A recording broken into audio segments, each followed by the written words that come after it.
Hello नमस्कार जय हिंद साथियों, स्वागत है आपका एडू36 के इस ऑनलाइन प्लेटफॉर्म में। छत्तीसगढ़ पुलिस भर्ती परीक्षा 2024 टारगेट 90 डे सीरीज का 46वां दिन है। 46वां दिन हम साइंस के बहुत इंपॉर्टेंट टॉपिक को देखने वाले हैं। वो टॉपिक क्या है? हार्मोन्स। ये हार्मोन्स जो होते हैं वो इंसानों में भी होते हैं, पौधों में होते हैं। तो दोनों हार्मोन्स हम देखेंगे। उसके अलावा अंतःस्रावी ग्रंथियाँ, ये दोनों जो टॉपिक आपको दिख रहे हैं ये टॉपिक बहुत इंपॉर्टेंट है। यहाँ से क्वेश्चन बहुत बार एग्जाम में बना है। दोनों टॉपिक से जो जो क्वेश्चन बनेंगे सारे क्वेश्चन देखेंगे। इसके अलावा जो चीज़ें आपके एग्जाम में और बन सकती हैं वो चीज़ों पे भी हम लोग बात करेंगे। तो चलिए बिना देरी के चलते हैं आज के पहले क्वेश्चन पे। आज का पहला क्वेश्चन है, मनुष्य के शरीर का सामान्य तापमान है 37 डिग्री सेंटीग्रेड या फिर 98 डिग्री सेंटीग्रेड या फिर 367 केल्विन या फिर उपयुक्त में से कोई नहीं। बताइए इनमें से कौन सा ऑप्शन सही है। क्या हमारी बॉडी का सामान्य टेम्परेचर कितना होता है आपको बताना है। ये तो बनना चाहिए, हमने बचपन में पढ़ा है। इसका राइट आंसर क्या हो जाएगा? ए 37 डिग्री सेंटीग्रेड। अगर 37 डिग्री सेंटीग्रेड अगर सेंटीग्रेड में पूछा तो 37 डिग्री सेंटीग्रेड हो जाएगा। ठीक है, सेंटीग्रेड या फिर सेल्सियस दोनों वही होता है। आपसे अगर पूछा तो 37 डिग्री सेंटीग्रेड आप कर दीजिएगा। उसके बाद दूसरा, अगर आपसे यही पूछता कि केल्विन में कितना होता है तो 37 डिग्री सेंटीग्रेड को अगर आप केल्विन में कन्वर्ट करेंगे तो 310 केल्विन हमारी बॉडी का टेम्परेचर होता है। कितना होता है? 310 केल्विन भी पूछ सकता है। देखिए यहाँ पे अगर केल्विन रहता ऑप्शन में तो आपको 310 राइट करना पड़ता। ठीक है, सेंटीग्रेड था 37 डिग्री सेंटीग्रेड। अगर वही का फ़ारेनहाइट में पूछ ले कि कितना फ़ारेनहाइट हमारी बॉडी का टेम्परेचर होता है तो कितना होता है? 98.6 फ़ारेनहाइट। ठीक है, 98.6 फ़ारेनहाइट हमारी बॉडी का टेम्परेचर होता है। तीनों चीज़ें याद रखनी है, तीनों एक ही बात है। लेकिन अगर सेंटीग्रेड में पूछेगा तो 37 डिग्री, अगर केल्विन में पूछेगा तो 310 केल्विन, अगर फ़ारेनहाइट में पूछेगा तो 98.6 फ़ारेनहाइट हमारी बॉडी का सामान्य टेम्परेचर होता है। चलिए आगे।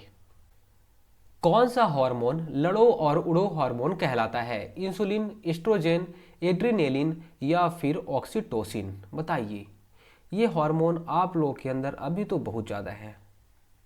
होता क्या है, पहले निकालोगे कॉपी और बोलोगे आज मैं कंप्लीट कर डालूंगा सारे सब्जेक्ट। ठीक है, 2 घंटे पढ़ोगे, नींद आ जाएगी, सो जाओगे, चलो कल से पढ़ेंगे। फिर अगले दिन फिर जोश में उठोगे, 2 घंटे पढ़ोगे, फिर सो जाओगे। या फिर आपके अंदर ऐसा हार्मोन आ गया आज तो मैं भयंकर रनिंग करूंगा और 10 राउंड मार दिए, फिर 10 दिन सो रहे हो। ये जो हार्मोन्स होते हैं इसी को ही हम लोग बोलते हैं लड़ो या उड़ो। कौन सा हार्मोन्स है? एड्रीनेलिन। कौन सा? एड्रीनेलिन, या फिर इसे बोलते हैं हम लोग एड्रिनल। क्या बोलते हैं? एड्रिनल हार्मोन्स भी इसे बोला जाता है। ठीक है, ये जो हार्मोन्स होता है ये किस कब कब निकलता है हमारी बॉडी से? तो देखिए जब आपको बहुत ज़्यादा जोश आता है, आज मैं बहुत ज़्यादा पढ़ूंगा। ठीक है, तो जब हमें उत्साह होता है या फिर जोश आता है उस टाइम पे, क्रोध के टाइम पे ये निकलता है। जब आपका दुश्मन आपके सामने आ जाए और आपको भय लगने लग जाए। वैसे तो हमें डर लगता नहीं है किसी से, ठीक है, भय। उसके अलावा कब? जब हमें भूतनी दिख जाती है और हमें खतरा महसूस होता है सपने में, उस टाइम पे भी ये हार्मोन से निकलता है। तो कौन सा? एड्रिनल जो हार्मोन्स होता है कब कब हमारी बॉडी से निकलता है, कब कब टाइम पे? जब हमें जोश आता है, जब हमें क्रोध आता है, जब हमें भय होता है या फिर जब हमें खतरे का आभास होता है तो एड्रिनल हार्मोन्स निकलता है। ये हार्मोन्स बहुत ज़्यादा इंपॉर्टेंट है। इसमें जो जो चीज़ें मैं आपको बताने वाला हूँ सारी चीज़ें आप ध्यान से सुनते जाइएगा। इससे होता क्या है, जब ये हार्मोन्स निकलता है तो आपने देखा होगा जब आपको क्रोध होता है तो क्या होता है, हमारी हार्ट बीट जो होती है वो बढ़ जाती है। बढ़ती कि नहीं बढ़ती? हमारी बीपी जो होती है वो बढ़ जाती कि नहीं बढ़ती? बढ़ती है। तो इसमें क्या होता है, हृदय गति और बीपी ये हमारी बढ़ा देता है। देखिए इसीलिए क्या होता है, जब भी एक ऐसी कंडीशन आती है, जब क्रिटिकल कंडीशन आती है किसी पेशेंट की या फिर किसी की, कि जब उसे लगता है कि अब ये तो बहुत कम चांस है कि बचने वाला है, तो यही हार्मोन्स उसको दिया जाता है। कौन सा? एड्रिनल हार्मोन्स उसको दिया जाता है लास्ट में, कि क्या पता इसको थोड़ा सा तो क्रोध है, थोड़ा सा तो इसकी हार्ट बीट बढ़े, थोड़ी सी इसकी बीपी बढ़े, क्या पता ये जिंदा हो जाए। तो कब? जब क्रिटिकल कंडीशन रहती है, खतरे के समय या फिर संकट काल के समय। ठीक है, संकट काल के या फिर अंतिम समय पे ये हार्मोन्स दिया जाता है। ठीक है, संकट काल के समय पे ये हार्मोन्स दिया जाता है। किसको? पेशेंट को दिया जाता है। ठीक है। तो इतनी चीज़ें आपको याद रखनी है, क्या क्या, क्रोध, भय, खतरा, ये सारी चीज़ें कब, उस टाइम पे हमें एड्रेनल हार्मोन्स निकलता है, ये हृदय गति और बीपी को बढ़ा देता है, संकट काल के समय हमें ये दिया जाता है। चलिए आगे, यहाँ पे आपको एक इमेज दिख रही होगी, ये इमेज में ये बताया गया है कि कौन सी ग्रंथि कहाँ पे लोकेटेड है और वहाँ से कौन सा हार्मोन्स निकलता है। जल्दी जल्दी से देख लेते हैं। जैसे कि यहाँ पे दिख रहा होगा पिट्यूटरी ग्लैंड, जिसे हम बोलते हैं पीयूष ग्रंथि। पीयूष ग्रंथि से बहुत सारे हार्मोन्स निकलते हैं और यहाँ से बहुत सारी ग्रंथियाँ भी निकलती हैं, इसलिए इसे हम लोग मास्टर ग्रंथि बोलते हैं। देखिए इसका लोकेशन यहाँ पे है, बहुत छोटा सा ग्रंथि होता है लेकिन यहाँ से बहुत सारे हार्मोन्स निकलते हैं। नाम आपको बताऊंगा नहीं, बहुत सारे हार्मोन्स निकलते हैं, बस आपको इतना पता होना चाहिए, इसीलिए इसको मास्टर ग्लैंड बोलते हैं। उसके बाद थायराइड। थायराइड आपको पता ही होगा कहाँ पे, गले के आसपास होता है थायराइड। तो थायराइड जो ग्रंथि होती है वो कहाँ पे, गले के आसपास इसका लोकेशन होता है। उसके बाद स्टमक नहीं करेंगे तो भी चलेगा। पैंक्रियास जिसे हम अग्न्याशय बोलते हैं, और यहाँ से कौन सी देखिए अग्न्याशय ग्रंथि होती है और यहाँ से कौन सा हार्मोन्स निकलता है, तो इंसुलिन हार्मोन्स निकलता है। ये अगर इस इंसुलिन हार्मोन्स की कमी हो जाए हमारी बॉडी में तो क्या होता है, शुगर हो जाता है, जिसे हम डायबिटीज बोलते हैं। किडनी का लोकेशन देख लीजिए कहाँ पे है, टेस्टिस देख लीजिए, उसके बाद यूटेरस देख लीजिए, ओवेरी देख लीजिए। उसके बाद एड्रिनल ग्लैंड, ये बहुत इंपॉर्टेंट है। एड्रिनल ग्लैंड देखिए कहाँ पे है, किडनी के जस्ट ऊपर में इसका लोकेशन है। हाँ, यही जिसे अभी हमने पढ़ा था, क्या, उड़ो या लड़ो, ठीक है, उड़ो या लड़ो, यहीं से निकलता है वो हार्मोन्स। उसके बाद लीवर देख लीजिए, उसके बाद थाइमस, ठीक है, पीनियर ग्लैंड, ठीक है, और हाइपोथैलेमस। जब हमें कभी ऐसा होता है गर्मी का एहसास होता है, बीपी हाई होता है, उस टाइम पे सारी चीज़ें बताती है, ठीक है। हाइपोथैलेमस ब्रेन के पास में होता है। लेकिन जितनी मैंने आपको 2-3 चीज़ें जो इंपॉर्टेंट बताई हैं वो सारी चीज़ों को आपको याद रखना है। चलिए, एक्चुअल में हार्मोन्स होता क्या है, आपको ये भी पता होना चाहिए कि जो हार्मोन्स होता है वो होता क्या है। एक्चुअल में ये क्या होता है, केमिकल पदार्थ होते हैं जिसे हम रासायनिक पदार्थ बोलते हैं, है ना, बोलते हैं ना, केमिकल लोचा हो गया, रासायनिक पदार्थ। ये जो रासायनिक पदार्थ होते हैं ये हमारे ब्लड में मिल जाते हैं। ये रासायनिक पदार्थ देखिए यहाँ से निकला, हमारे ब्लड में मिल गया, इसका एक विशेष काम होता है, ठीक है। क्या करता है, ये समन्वय बनाता है और हमारी बॉडी को नियंत्रित करता है। नियंत्रण में इसका बहुत योगदान होता है, ठीक है। समन्वय बनाना और नियंत्रण में इसका काम होता है, कि इसका हार्मोन्स का काम होता है। चलिए अब बताइए, इंसुलिन होता है, स्टेरॉयड होता है, कार्बोहाइड्रेट होता है, प्रोटीन होता है, या फिर वसा होता है। तो इंसुलिन होता है क्या, प्रोटीन, एक प्रोटीन श्रृंखला के रूप में इंसुलिन होता है, ठीक है। चलिए आगे, गाय और भैंस के थनों में दूध उतारने के लिए किस हार्मोन्स की सुई लगाई जाती है। जो गाय और भैंस के थन रहते हैं वहां से दूध निकालने के लिए कौन सी सुई लगाई जाती है, किस हार्मोन्स की, सोमेटोट्रोपिन, ऑक्सीटोसिन, इंटरफेरॉन, या फिर इंसुलिन। बताइए, थोड़ा बहुत पता होगा तो। इसका राइट आंसर क्या हो जाएगा, ऑक्सीटोसिन। ऑक्सीटोसिन बहुत ज़्यादा इंपॉर्टेंट है, जब भी दूध की बात होगी तो ये आपको याद रखना है, कौन सा, तो ऑक्सीटोसिन हार्मोन्स। इसे क्या बोला जाता है, तो इसे प्रेम का हार्मोन्स बोला जाता है। क्या, प्रेम का हार्मोन्स बोला जाता है, प्रेम का हार्मोन्स।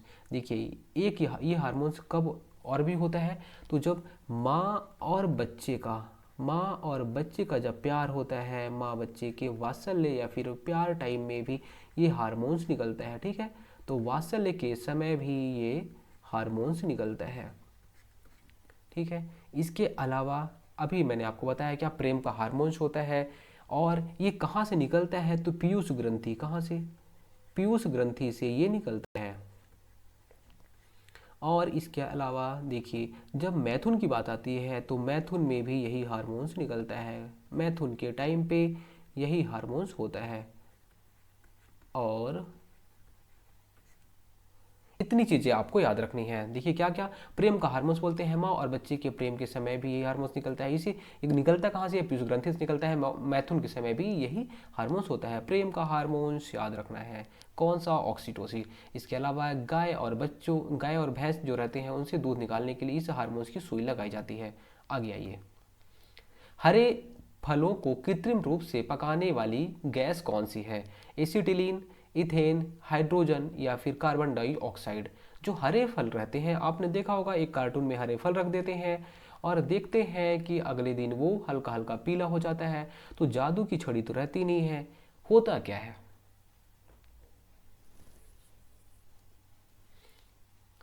तो इसका राइट आंसर क्या हो जाएगा? एसिटिलीन। एसिटिलीन या फिर हम बोलते हैं इसे क्या, एथिलीन। ठीक है, एथिलीन भी बोला जाता है।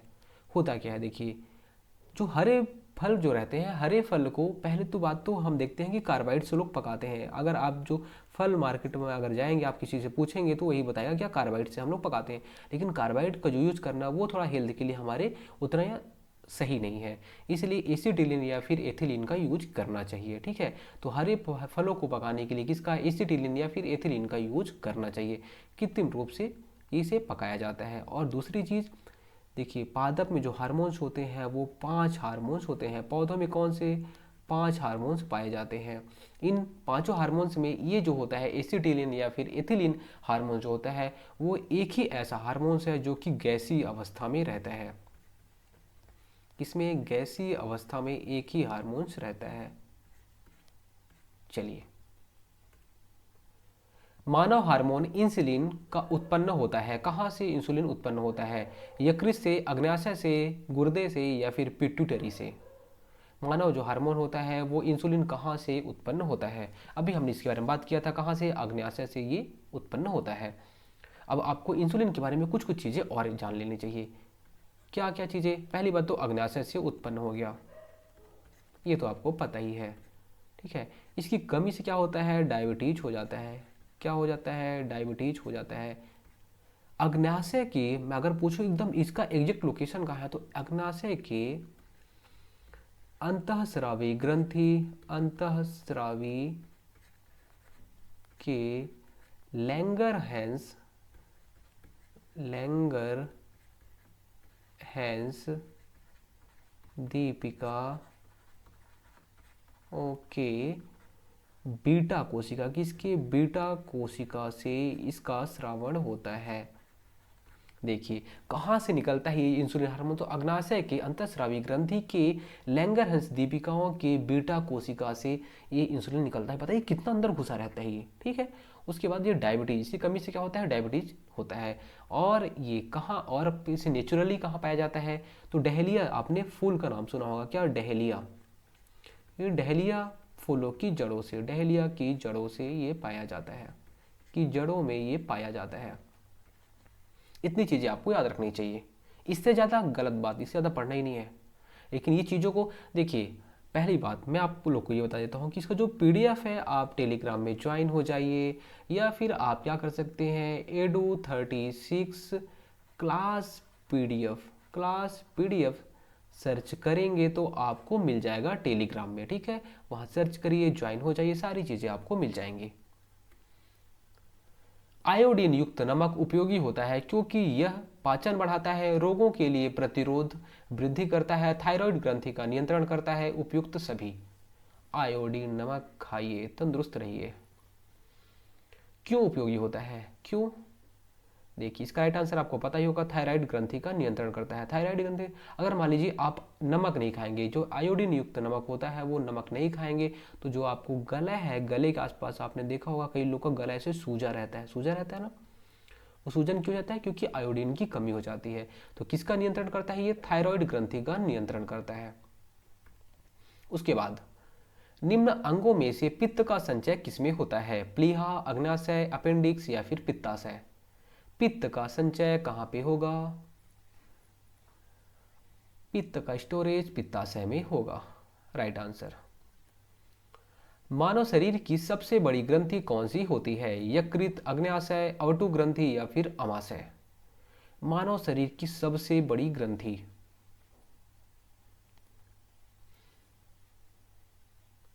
तो इसका राइट आंसर क्या हो जाएगा? यकृत, जिसे हम बोलते हैं लीवर, सबसे बड़ी ग्रंथि होती है। यहाँ पे होता क्या है? कार्बोहाइड्रेट, कार्बोहाइड्रेट, वसा, ये सारी चीज़ों का पाचन यहीं पे होता है। ठीक है, तो आपको याद क्या रखना है? सबसे बड़ी ग्रंथि यकृत होती है। सबसे छोटी ग्रंथि अगर मैं पूछ लूँ आपसे तो क्या होती है? तो पीयूष ग्रंथि। हाँ, वही देखिए, मास्टर ब्लास्टर पीयूष ग्रंथि, इसे हम क्या बोलते हैं? मास्टर ग्रंथि भी बोलते हैं। कहाँ पे होती है? मस्तिष्क में होती है ये। ठीक है, पीयूष ग्रंथि सबसे छोटी। आपके एग्जाम में ऐसे तो छोटे छोटे क्वेश्चन बनेंगे। सबसे छोटी ग्रंथि पीयूष ग्रंथि, सबसे बड़ी ग्रंथि यकृत। आगे, शरीर में अतिरिक्त ग्लूकोज ग्लाइकोजन में परिवर्तित होकर भंडारित रहता है, अमाशय में, यकृत में, अग्न्याशय में या फिर पित्त में। देखिए होता क्या है, कई कई बार ऐसा होता है कि आपको घर वाले मार के भगा देते हैं, उस टाइम पे आप 2 दिन 3 दिन खाना नहीं खाते, लेकिन आपको एनर्जी मिलती रहती है। कहाँ से मिलती है वो एनर्जी, बताइए? अमाशय से, यकृत से, या फिर अग्न्याशय से, या फिर पित्त से? देखिए, जब आप कोई चीज़ खाते हैं तो ग्लूकोज बहुत ज़्यादा मिलता है हमें, ठीक है। अब वो ग्लूकोज हमें ऐसा लगता है कि यार हमें ज़्यादा ग्लूकोज मिल गया, हमें उतनी ज़्यादा ज़रूरत ही नहीं है। तो ये जो ग्लूकोज होता है, ग्लूकोज को ग्लाइकोजन में कन्वर्ट कर देता है। कौन कन्वर्ट कर देता है? तो यकृत एक काम करता है, जो लीवर है हमारा, लीवर वो काम क्या करता है कि ग्लूकोज को ग्लाइकोजन में कन्वर्ट कर देगा और ये स्टोर कर लेता है। कहाँ पे स्टोर कर देता है? इकट्ठा कर देता है ये, ठीक है। कहाँ पे इकट्ठा करता है? यकृत में इकट्ठा कर देता है और मांसपेशियों में इकट्ठा कर देता है। कहाँ पे? यकृत में और मांसपेशी में इकट्ठा कर देता है।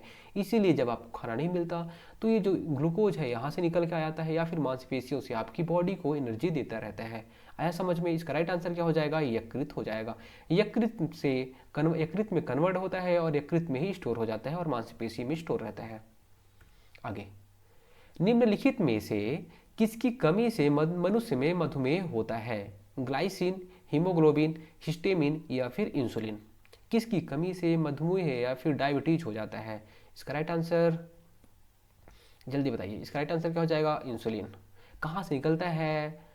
तो अग्नाशय के लैंगरहैंस दीपिका के बीटा कोशिका से, ठीक है। अग्नाशय के, आपको याद क्या रखना है, कहाँ से? अग्न्याशय, अग्न्याशय के लैंगरहैंस, लैंगरहैंस दीपिकाओं के बीटा कोशिका से। कहाँ से? बीटा कोशिका से। चलिए आगे आइए।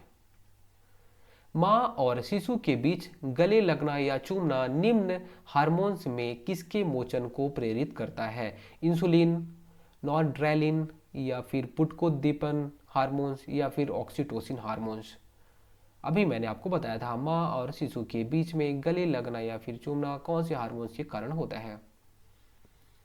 तो इसका राइट आंसर क्या हो जाएगा? ऑक्सीटोसिन। इसे क्या बोला जाता है? प्रेम का हार्मोन बोला जाता है। क्या? प्रेम का हार्मोन्स, ठीक है। आगे आइए। कौन सी ग्रंथि दुग्ध निष्कासन हार्मोन्स ऑक्सीटोसिन का स्रावण करती है? पीयूष ग्रंथि, थायराइड ग्रंथि, पैराथायराइड ग्रंथि या फिर एड्रिनल ग्रंथि? कौन सा दुग्ध निष्कासन हार्मोन्स ऑक्सीटोसिन का स्रावण करती है? कौन सी ग्रंथि है? बताइए बताइए। जो कि देखिए, दुग्ध निष्कासन के लिए मैंने भी आपको बताया था कौन सी ग्रंथि रहती है, तो ऑक्सीटोसिन हार्मोन्स निकलता है। और कौन सी ग्रंथि से निकलेगा? तो पीयूष ग्रंथि से निकलेगा। पीयूष ग्रंथि से बहुत सारे हार्मोन्स निकलते हैं, ठीक है। आगे आइए। आयोडीन युक्त हार्मोन्स है थायरॉक्सिन, इंसुलिन, एड्रिनेलिन या फिर टेस्टोस्टेरोन?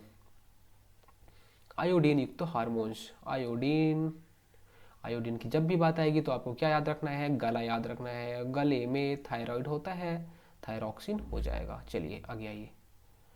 निम्नलिखित में से कौन सा पादप हार्मोन मुख्यतः फल परिपक्वता के लिए उत्तरदायी है? कौन सा पादप हार्मोन फल को पकाने के लिए उत्तरदायी है? साइटोकाइनिन, एब्सिसिक, एथिलीन या फिर उपयुक्त में से कोई नहीं?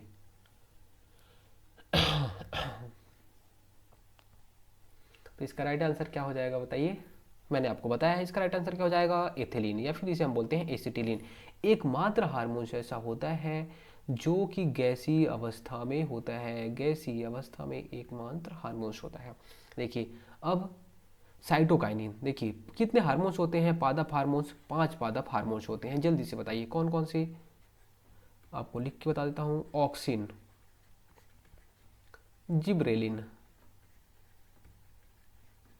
जिब्रेलिन हो गया, ऑक्सिन हो गया, उसके बाद साइटोकाइनिन हो गया,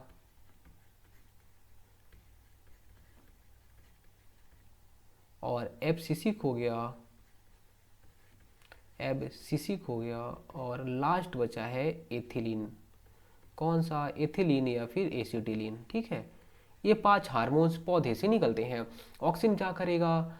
पौधे को बड़ा करेगा। ये सारे जो काम होते हैं, पौधे को बड़ा करना, फूल खिलना, ये सारी चीज़ ऑक्सिन ही करता है। जिब्रेलिन्स भी वैसे ही काम करता है, पौधे की लंबाइयों को बढ़ाने का काम करता है जिब्रेलिन्स।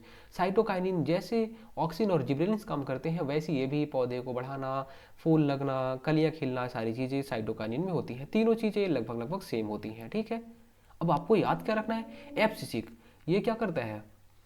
जो भी अच्छे काम होते हैं उसको रोकने का काम। एब्सिसिक है ना, जस्ट उल्टा काम करेगा। पौधे को पत्तियों से अलग करेगा। पौधे के बारे में जो भी निगेटिव चीज़ें हैं, पौधे फूल को ना, फल का ना लगना, फूलों को ना खिलना, वो सारी चीज़ें कौन करता है? एब्सिसिक करेगा, है ना। उल्टा देखिए, एब्सिसिक उल्टा काम। और एथिलीन ये फलों को पकाने का काम करेगा। क्या? फल को पकाने का काम कौन करेगा? एथिलीन करेगा। आया समझ में? अब आपसे क्वेश्चन क्या बन सकता है कि ऑक्सिन होता क्या है? हार्मोन्स होता है बाबा, पादप हार्मोन्स होता है। जिब्रेलिन्स क्या होता है? हार्मोन्स होता है। साइटोकाइनिन क्या होता है? हार्मोन्स होता है। एब्सिसिक क्या होता है? और एथ्रीन क्या होता है? ये सारे हार्मोन्स होते हैं। कौन से हार्मोन्स होते हैं? तो पादप हार्मोन्स होते हैं। बस आपको इतनी ही चीज़ें याद रखनी है। चलिए आगे आइए। किस हार्मोन्स के स्रावित होने से हृदय गति बढ़ जाती है तथा उत्तेजना का अनुभव होता है? आज मैं तबाही मचा के रहूंगा। कब होता है? कोर्टिसोन, इंसुलिन, एड्रीनेलिन या फिर टेस्टोस्टेरोन। आपकी हार्ट बीट कब बढ़ेगी? कब बीपी बढ़ता है? कब होता है बताइए। इसका राइट आंसर क्या हो जाएगा? Adrenal hormones. इसे क्या बोलते हैं हम? उड़ो या लड़ो। उड़ो या लड़ो। क्या करता है? हार्ट बीट बढ़ाता है। हार्ट बीट बढ़ाता है, और इसके अलावा ये बीपी भी बढ़ा देता है। ठीक है, कभी भी संकट के समय पे ये पेशेंट को दिया जाता है। निम्नलिखित में से कौन सा पादप हार्मोन्स नहीं है? साइटोकाइनिन, एथिलीन, इंसुलिन या फिर जिब्रेलिन। अब बताइए, मैंने अभी पढ़ाया है, आपसे गलती तो नहीं होनी चाहिए।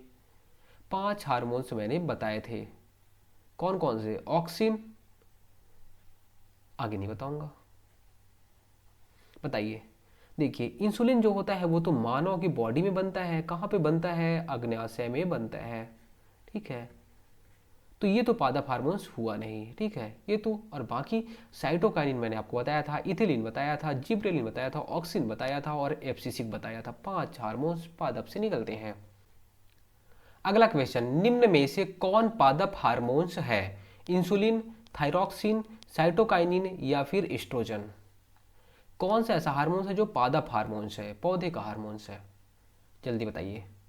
इसका राइट आंसर क्या हो जाएगा? साइटोकाइनिन पादप हार्मोन्स है। देखिए, इंसुलिन अग्नाशय से निकलता है, थायरॉक्सिन गले के पास से निकलता है, और एस्ट्रोजन जो हार्मोन्स होता है वो महिलाओं में होता है। कौन सा? एस्ट्रोजन जो हार्मोन्स, एस्ट्रोजन यहाँ पे लिखा हुआ है, आप इसे एस्ट्रोजन कर दीजिएगा। एस्ट्रोजन और प्रोजेस्ट्रॉन, प्रोजेस्ट्रॉन, ये जो हार्मोन्स होते हैं, जब भी अगर इनकी बात की जाएगी तो किस में पाए जाते हैं? तो किस में? ये महिलाओं में होते हैं। महिलाओं में होते हैं। इनका काम क्या रहता है? देखिए, इनके काम अलग अलग होते हैं। ये जो काम होते हैं, जैसे कि मंथली साइकिल जो होती है, मासिक चक्र जो होता है महिलाओं में, वो इसी हार्मोन्स की वजह से होता है। मासिक चक्र हो गया।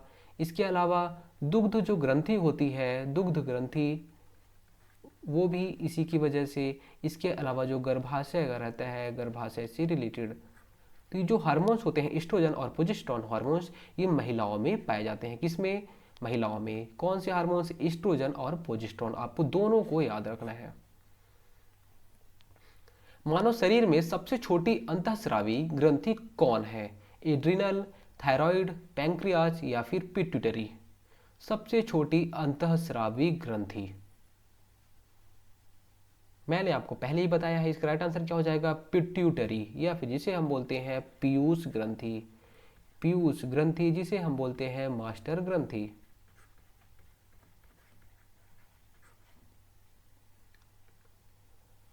गैसीय स्थिति में पाया जाने वाला हार्मोन्स है एब्सिसिक एसिड, या फिर एथिलीन, या फिर गिबरेलिन्स, या फिर होता है ऑक्सीजन्स। ऑक्सीजन्स होगा यहाँ पे। ऑक्सीन हार्मोन्स, ठीक है।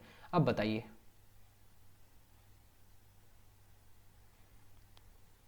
गैसीय अवस्था में कौन सा हार्मोन्स पाया जाता है?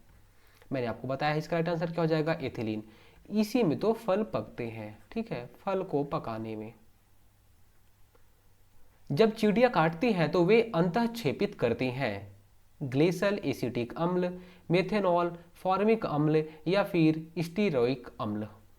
देखिए जब चींटी काटती है तो वहाँ पे सूज जाता है, तो एक्चुअल में क्या होता है, वहाँ पे एसिड छोड़ती है। तो कौन से एसिड छोड़ती है बताइए, या फिर कौन सा अम्ल, एसिड या अम्ल, कौन सा अम्ल निक्षेपित करती है वहाँ पे?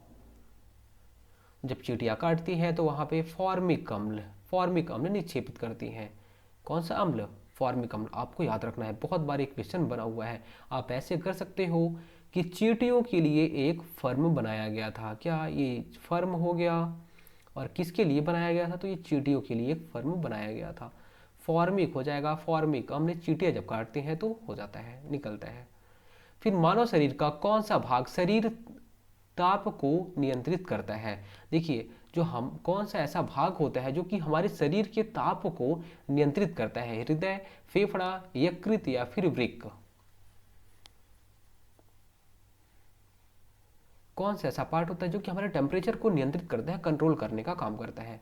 तो इसका राइट आंसर क्या हो जाएगा, फेफड़ा, ठीक है। फेफड़े से ही तो हम सांस लेते हैं। देखिए गरम गरम सांस लेते हैं, फेफड़े में जाते हैं, फेफड़ा ठंडा कर देता है, फिर हमारी बॉडी में वो ऑक्सीजन को सप्लाई कर देता है। कंट्रोल कौन करता है, फेफड़ा कंट्रोल करता है, ठीक है। शरीर, हमारे शरीर के ताप को या फिर टेम्परेचर को कौन कंट्रोल करता है, तो फेफड़ा करता है, आपको याद रखना है। उसके बाद आज का लास्ट क्वेश्चन, सामान्य मानव शरीर का तापक्रम होता है 98.4 फ़ारेनहाइट, 98 फ़ारेनहाइट या फिर 98.8 फ़ारेनहाइट, इनमें से कोई नहीं। मैंने आपको बताया है, पहले ही क्वेश्चन में आपको बताया है मैंने कितना होता है फ़ारेनहाइट में। अब मैं पहले आपको सेंटीग्रेड में बता दूं कितना, 37 डिग्री सेंटीग्रेड पहला। केल्विन में अगर मैं आपसे पूछूं तो बताओ कितना, 310 केल्विन। अगर मैं आपसे फ़ारेनहाइट में पूछूं तो कितना होता है, इनमें से कोई नहीं, कितना, 98.6 फ़ारेनहाइट, ठीक है, 6 फ़ारेनहाइट। इतनी चीज़ें दोस्तों, जितनी चीज़ें आपको जाननी चाहिए और जो जो चीज़ें, जो जो क्वेश्चन बन सकते थे, सारे क्वेश्चन मैंने आपको बता दिए। उम्मीद करता हूँ आज क्लास आपको अच्छी लगी होगी। अगर क्लास अच्छी लगती है तो अपने दोस्तों तक शेयर जरूर करें। धन्यवाद।